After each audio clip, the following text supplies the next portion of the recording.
안녕하십니까 여러분. 기대를 많이 하셨던 린드버그 납치 사건 윌머 사우더 선생님에 대한 이야기를 하도록 하겠습니다. 우리가 필적학을 공부하거나 글씨 심리학을 공부할 때 많이 언급되는 부분이 바로 린드버그 납치 사건입니다. 실제 필적학이 비과학적이다라고 주장하는 사람들이 많고, 그런 부분들을 실제 깨트리는 데 가장 큰 역할을 한 게 바로 린드버그 납치 사건입니다. 그 역할 중에 대표적으로 우리가 물리학자를 하셨던 분인데요. 이분이 필적학을 연구하시면서 큰 업적을 남겼음에도 불구하고 나중에서야 밝혀진 사건입니다. 이게 바로 윌머 사우더 선생님이고요. 이분에 대한 이야기를 좀 더 여러분들에게 해드리겠습니다. 윌머 사우더 선생님은 여기에 나와 있듯이 1884년에 태어나셔서 1974년에 돌아가셨습니다. 그리고 이분은 이름에 서명을 하면 그것은 모두 근육의 기억이라고 이야기를 하고 있습니다. 그러나 서명을 위조하려면 심의가 필요합니다. 왜 그러냐면 펜의 속도가 느려질 수밖에 없어요. 무슨 얘기냐면요, 자기가 자연스럽게 쓰기가 쉽지 않다는 겁니다. 빨리 쓴 거하고 느리게 쓴 거하고 그게 좀 다를 수 있어요. 그리고 멈추고 시작한다는 거죠. 그런 망설임, 이 현미경으로 보면요, 이 작은 잉크의 덩어리로 나타납니다. 물리학적으로 나타난다는 거죠. 물리학자이기 때문에 그거를 발견하셨을 수도 있습니다. 그래서 서명이 어떻게 보이느냐가 아니라 서명이 어떻게 실행했는지가 바로 중요하다는 말씀을 하셨어요. 여러분들, 이 윌머 사우더 선생님은 1930년대에 당시 미국의 표준국이라는 곳에서 지금은 이제 NIST라고 하는 그 한 물리학자가 선도적인 필기 전문가였다. 이 필적학을 어느 정도 정립을 하시는데 아주 큰 역할을 했음에도 불구하고 이게 많이 알려지지 않았습니다. 그 이름은 윌머 사우더였으며, 그가 작업한 가장 유명한 사건이 바로 여러분들 그 비행사로서 유명한 아들, 바로 여러분들 린드버그의 주니어를 납치했던 그 사건입니다. 여기 옆에 계시는 이 선생님이 바로 윌머 사우더 선생님이고요. 그리고 여기 이 실제 이 납치했던 이 범인을 지금 어떤 사람인지 모르는 상황에서 이 필적을 지금 가지고 이 사람이 어떤 사람인가를 추적해 나가는 과정을 담당했던 분이 바로 이 윌머 사우더 선생님이라는 말씀을 드리도록 하겠습니다. 그러면 우리가 어떤 부분으로 진행되는지를 한번 보도록 하면요. 이 린드버그 납치 사건은 여기 원티드한 이게 실제 어떻게 보면 이게 그 여러분들 잘 아시는 이 그 소설 중에 에거사 크리스트, 악어사라고도 하고요. 이게 조금 이 영어로의 발음이 다를 수 있습니다. 에거사라고 할 때도 있고 아가사라고 우리는 아가사라고 한 경우도 있었죠. 아가사 크리스티의 발표한 소설 오리엔테드 특급 살인의 초반부에 등장하는 유괴 사건이 있습니다. 이 사건의 소설에 나타난 이 사건의 실제 모티브가 된 사건이 어떤 사건이냐? 바로 이 린드버그 납치 사건입니다. 이거는 1932년 3월 1일 미국의 비행사 찰스 린드버그의 생후 20개월 된 아들 찰스 린드버그 주니어가 뉴저지 하드필즈에서 납치된 사건입니다. 사건 발생 2달 뒤 아이는 사망한 채 발견되겠습니다. 이게 안타깝게도 실제 그 아버지가 바로 여기 그림에 나와 있는 이 바로 린드버그 비행기를 어떻게 보면 비행사이기도 하고 상당히 초반에 이제 비행을 했던 아주 중요한 인물이기도 합니다. 이분의 이제 사인도 이 린드버그의 사인도 이렇게 있죠. 이런 사인들도 보면요. 되게 문화적으로 봤을 때 이렇게 유려하게 쓴다는 거는 그만큼 교육을 받았다라고 우리가 볼 수 있습니다. 그 사람이 그 필적을 보면 그 사람이 교육을 받았는지 교육을 받지 않았는지도 어느 정도 나옵니다. 왜 그러냐면 배운 글씨하고 그냥 배우지 않은 글씨하고의 차이는 반드시 나타나기 때문에 그렇습니다. 이 하우트먼이 제시한 증거로서는 그 차고에 발견된 몸값이 14,590달러와 몸값 메모에 발견된 것, 손글씨, 철자가 유사하다는 증언이 포함됐습니다. 검찰은 8명의 필기 전문가, 이 필적학자라고 하죠. 이 필적학자들을 소환하여 다음과 지시했습니다. 증인석에서 몸값 메모와 이 하우프트먼의 필기 표본, 이 단어나 문장의 유사성을 어떻게 보면 지적을 했고 결국에 1935년 그가 저자가 이 독일이라고 결론 내린 여러 전문가 중에 한 분일 것이라고 많은 분들이 이 필적학을 통해서 이 사람이 독일인일 거다라고 압축을 시켰죠. 그래서 종이를 전략하기 위해서 그를 압축하는 데 익숙했던 전직 교도소 수감자일 것이다까지도 필적을 통해서 증명을 했습니다. 그래서 이 사우더 이분이죠. 이분은 범죄자가 아니고 이분은 물리학자입니다. 그리고 미국의 표준국에서 당시에 근무했던 박사님이시고요. 이분은 손글씨를 분석하셨던 물리학자로서 분석을 하셔서 탄도를 비교하여 이 위조품을 식별하기 위해서 현미경 및 간섭계와 같은 이 광약 기기와 같이 점점 복잡해지는 최신 도구를 사용하시면서 필적학을 어떻게 보면 비과학적이었다라는 많은 주장들을 부식시키면서 과학화를 선도하셨던 분 중에 한 분으로 우리가 알려지고 있습니다. 그래서 이 부분을 여러분들이 기억하시면 좋겠고요. 그래서 손으로 쓰는 행위는 이 뇌의 흔적을 만든다라는 것을 요즘에 뇌과학에서도 많이 이야기하고 있지만 심리학자로는 이 프라이어라는 심리학자, 아동 심리학자죠. 이분은 필적이 대뇌에 지배하는 생리작용으로 손으로 쓰거나 입으로 쓰거나 발가락으로 써도 그 일치가 일치되는 것이라 해서 뇌적이라고 하고 그거를 우리가 필적 감정도 하고 필적 분석도 그래서 하는 겁니다. 실제 이게 많이 증명이 되고 있는 거죠. 최근에 증명된 영국의 사례로 보면 영국에서는 실제 입으로 쓰는 사람 그리고 이 발로 구족이죠.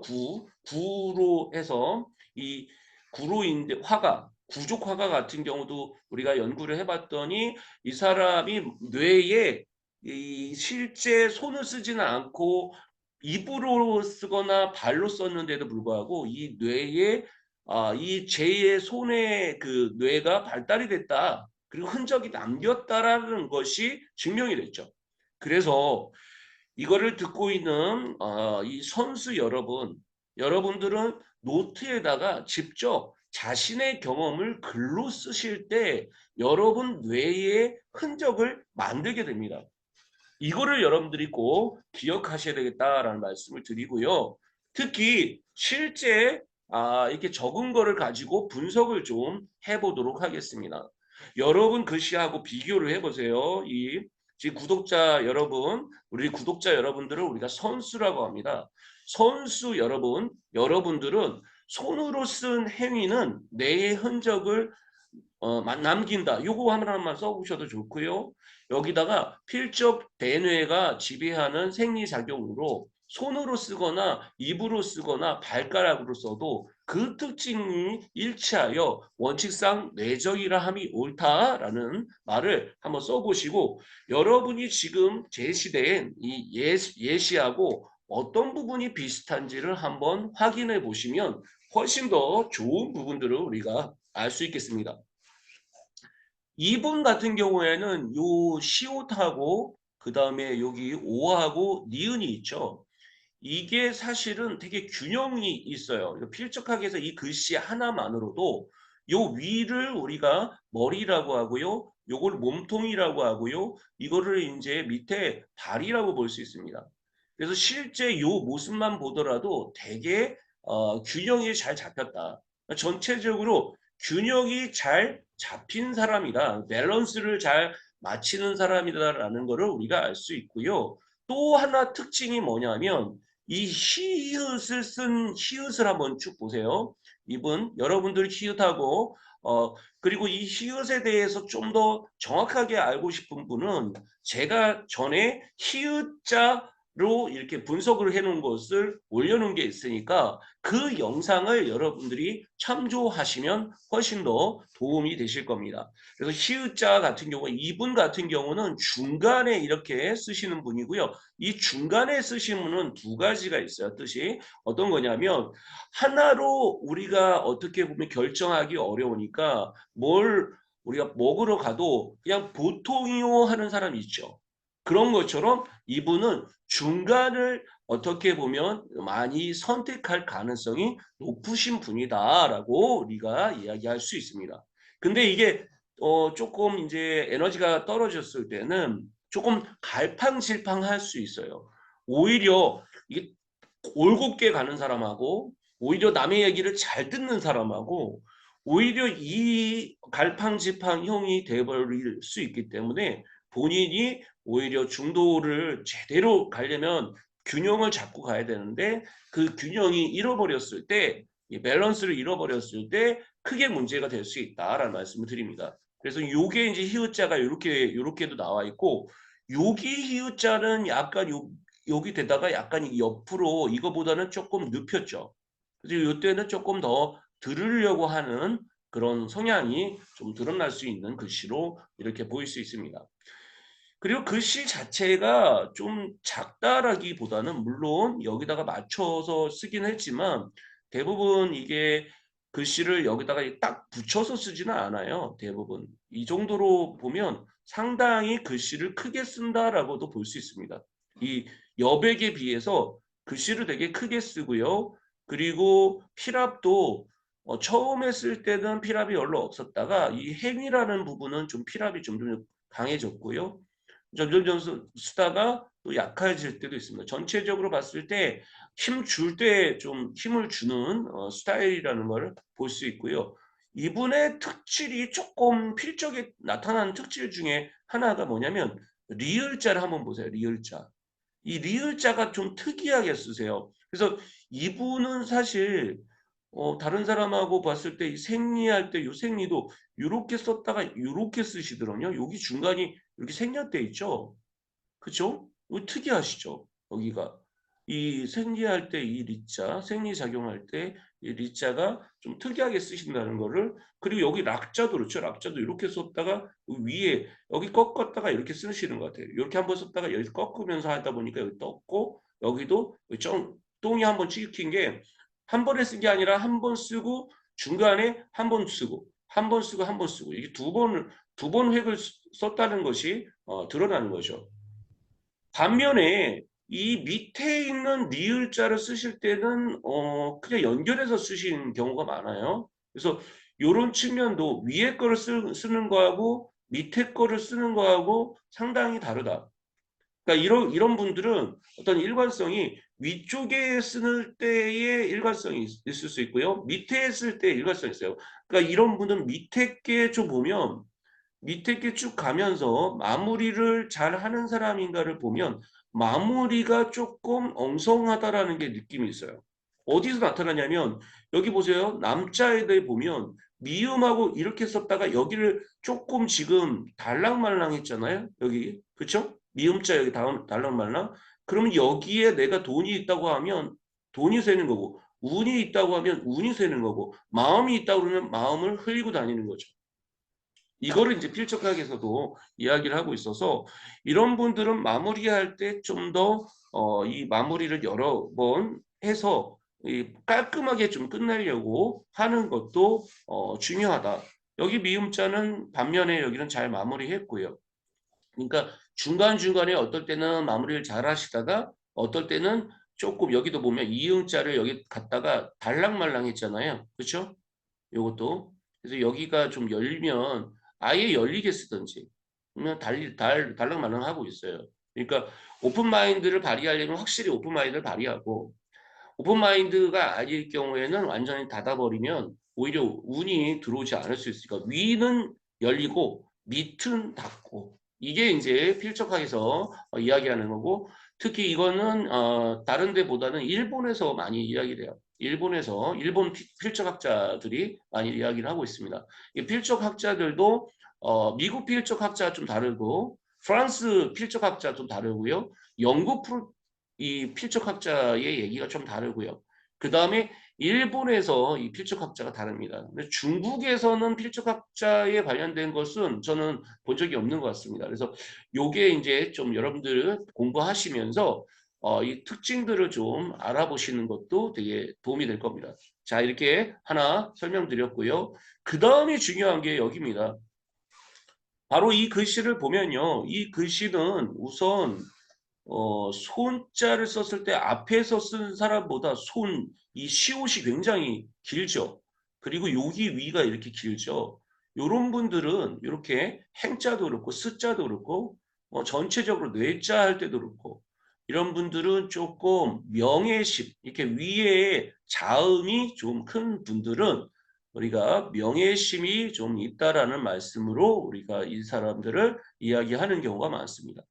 그리고 이분은 여기 보면 여기도 지금 이렇게 딱 붙어서 쓰지 않았죠. 여기 앞에 있는 분에 비해서 잠깐 보세요. 여기 이분은 이 자간이 촘촘하시잖아요.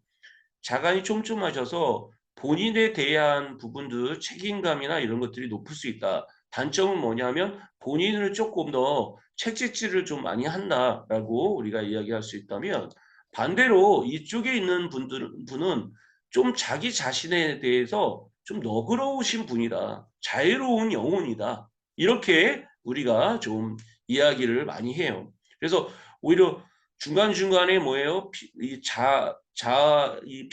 자간들이 좀 넓은 편이고 반대로 이런 것들은 연결하는 것들이 그러니까 본인의 선 긋기는 잘하시는 분인 것 같아요. 그러니까 자기 스스로 자기에 대한 자의식이 좀 강하신 분이고 자유로운 사람이고 반면에 사회적으로 누가 이렇게 올 때도 에티켓은 확실히 지킨다. 이런 측면들이 나타날 수 있어요. 특히 이 부분을 보시는 게 좋습니다. 요거는 이제 행간인데 행간은 남들과의 거리라고 해요. 자간은 자신과의 거리, 행간은 남들과의 거리라고 합니다. 그래서 이분은 사실 남들과의 거리도 일정하게 잘 이렇게 띄고 있어요. 그래서 상당히 글씨도 자기 스타일을 갖고 있으면서도 이 힘 줄 때 힘 주고 힘 뺄 때 힘 빼는 그 부분도 잘하고 있습니다. 그런 부분 잘하고 있어요. 그래서 히읗자도 상당히 보면 전체적으로 남의 얘기를 잘 경청하는, 잘 따르려고 하는 스타일이 있어요. 이런 것도 되게 좋은데 한 가지 주의해야 될 점이 우리가 보면 전체적으로 어떤 부분이 있냐면 여기서부터 여기까지 내려 쓰는 부분들이 전체적으로 그쪽이 좀 압이 좀 높은 편이에요. 그러니까 요게 또 아주 길지도 않으면서 내려 쓰긴 하더라고요. 이게 뭐냐면 우선 자기 고집이 좀 셀 수 있습니다. 이게 하나로 뭔가 자기 분야다, 뭐다. 그러면 그거를 그쪽 분야에 대한 전문가로서의 유형으로 이렇게 드러날 수도 있을 것 같아요. 거기다가 이 미음자가 우리가 많이 이야기하죠. 미음자 위에는 잘 닫았어요. 근데 여기 밑에 보면 여기 히읗하고 함에서 여기가 뚫려 버렸습니다. 그러면 뭐냐면 이게 밑에 마무리가 잘 안 되면서 지금 돈을 받을 것들을 제대로 못 받을 수 있겠다 이러면 일은 열심히 해놓고 돈을 못 받는 어떤 문제점이 생길 수 있어요. 여기 히읗자도 지금 동그라미 제대로 못 쳐서 그러니까 처음은 거창하게 시작하시는데 그 마무리가 좀 더 정밀하지 못하다. 그래서 마무리가 정밀해질수록 글씨가 훨씬 더 좋아질 것 같습니다. 그래서 여러분들 실제 자기 걸 써보시고 이분하고 비슷한지 아니면 난 이분하고 비슷한지 이렇게 자기 스타일을 좀 찾아보시면 좋을 것 같습니다. 앞에 것을 우리가 A라고 하고요. 이 선생님은 이제 B라고 하겠습니다. 그 다음에 이제 세 번째 C까지 우리가 한번 보면 좋을 것 같은데요. 자, C를 한번 보면요. C는 좀 이제 글씨 자체도 아주 선에다가 딱 맞춰서 쓰고, 그죠? 그리고 이분은 보세요. 손으로 쓸 때 조금 쓰면서 이거를 띄지 않고 쓰려고 하는 그런 성향들이 필적에 좀 나타나 있습니다. 그리고 이것도 이분 같은 경우도 빨리는 쓰시려고 할 때 그래도 아주 빨리 쓰시는 건 아니고 어떻게 보면 빨리 쓰면서도 내용들을 잘 쓰고 있습니다. 이렇게 보면. 그렇죠? 전체적으로 잘 쓰고 있죠. 그럼에도 불구하고 보면 뭐가 나타나냐면 여기 보세요. 특징에서 이 특징 요렇게 자간이 거의 없어요. 이 자간이 이 정도인 분들은 지금 거의 스트레스 상황이 있을 것 같습니다. 왜냐면 이 노트에도 보면 거의 띄어진 게 없더라고요. 자기가 여유가 없으신 거예요. 지금 글을 쓰시면서. 그래서 이런 분은 우선 본인 스스로 자기가 좀 쉼을 갖는 게 좋습니다. 쉼을 갖고 너무 지금 자기를 몰아쳐서 너무 지금 번아웃이 된 그 부분이 나타나서 글씨 안에 그 부분이 나타나 있다. 그래서 이분도 지금 상황이 아닌 뭐 몇 년 전에 글씨하고도 비교해 보면 자기가 금방 느끼실 거예요. 내가 이게 글씨가 크게 변하지는 않았는데 이 자간이 굉장히 촘촘해졌구나. 그리고 이거를 의도적으로 좀 띄면서 나름대로 또 글씨를 지금 빨리 쓰려고 많이 하시잖아요. 이걸 조금씩 적게 적게 여유 있게 쓰실수록 글씨가 점점점 잘 다른 사람이 읽었을 때도 좀 편안함을 느낄 수 있을 거예요. 근데 이 글씨가 지금 다 연결하면서 이렇게 빨리 쓰다 보니까 좀 편안함을 못 느끼겠죠. 아주 좀 이 글씨 자체가 좀 어떻게 됩니까? 좀 급하게 쓴 느낌 있고 그걸 또 예술적으로 쓴 것도 아니잖아요. 그러니까 그런 부분들이 일반적인 글씨의 부분들로 나타나 있다라고 볼 수 있습니다. 그러면 또 성격적인 부분에서도 보면 이 필, 손 그리고 이런 부분들, 입 이런 부분들 보면 밑에는 좀 적고요. 미을이 좀 큰 편이에요. 이분도. 그래서 위가 좀 크고 밑에 실행하는 부분이 좀 적게 실행한다. 그러니까 효율적으로 일하려고 하시는 분이다. 처음을 좀 더 잘하려고 하고 그리고 점점점 갈수록 조금씩 빨라지고 있다. 그러다 보니까 이렇게 가다 보면 어떤 문제가 생기냐면 우선은 내가 지속적으로 하기가 힘들 수도 있어요. 왜냐면 아까처럼 스트레스가 많이 받기 때문에. 그래서 앞에 똥이 찍히고 그 다음에 이렇게 가는 걸 우리가 볼 수 있더라고요. 그래서 앞에만 힘을 너무 주고 뒤에는 별로 신경 쓰지 않는 느낌으로 받아들일 수 있습니다. 그래서 처음은 아주 거창했으나 점점점 이게 좀 좋지 않은 방향으로 갈 수 있습니다. 그래서 여유를 가지시고 처음도 되게 중요하게 잘 하시고 나서 마무리도 잘 하시면 이 피니쉬에다가 더 힘을 주셔야 돼요. 중간중간에 빨리 하려고 하는 생각만 하지 마시고 좀 더 여유를 가지시고 피니쉬, 마무리를 좀 잘하려고 하시는 게 중요하다라는 말씀 드렸습니다. 자, 여기까지 좀 말씀을 드렸고요. 특히 이분은 완전히 어떤 글씨냐면 이분은 완전히 배우신 글씨예요. 뭐 켈리를 배우시거나 아니면 뭐 켈리를 배웠을 가능성이 높아요. 이 필을 쓸 때 이렇게 쓰신 분은 거의 켈리를 오랫동안 배우시고 이 손도 그렇고 상당히 잘 쓰시는 분일 가능성이 높습니다. 자, 우리가 이제 필적학에 대해서 많이 이야기했고요. 이제 마무리 사진 하나 준비했습니다. 구글이 최근에 어떻게 보면 공동 창업자 세르게이 브린이 4년 만에 복귀했습니다. 그만큼 챗GPT가 지금 어떻게 보면 구글이 만든 부분이 원래 기술적으로도 많이 발달됐음에도 불구하고 지금 파란이 일어나니까 어떻게 보면 구글이 급해졌어요.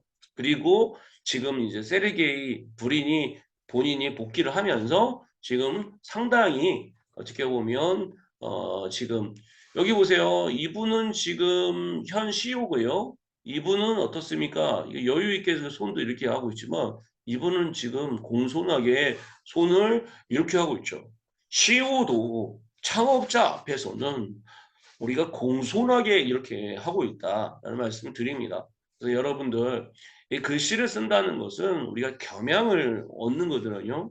자기 글씨를 자꾸 수련해 나가는 것이 쉽게 안 변하지만 이 어떻게 보면 자기 스스로 리더십도 키울 수 있고 자기가 좀 이렇게 스트레스를 여기 글씨로 이렇게 풀 수도 있습니다. 그래서 여러분들에게 꼭 권해드리는 거는 뭐 서예를 하시든 아니면 캘리그라픽을 하시든 여러분의 글씨를 이 아티스트처럼 아트적인 예술로 승화하시는 것, 일상을 예술로 승화시키는 것이 중요하지 않는가.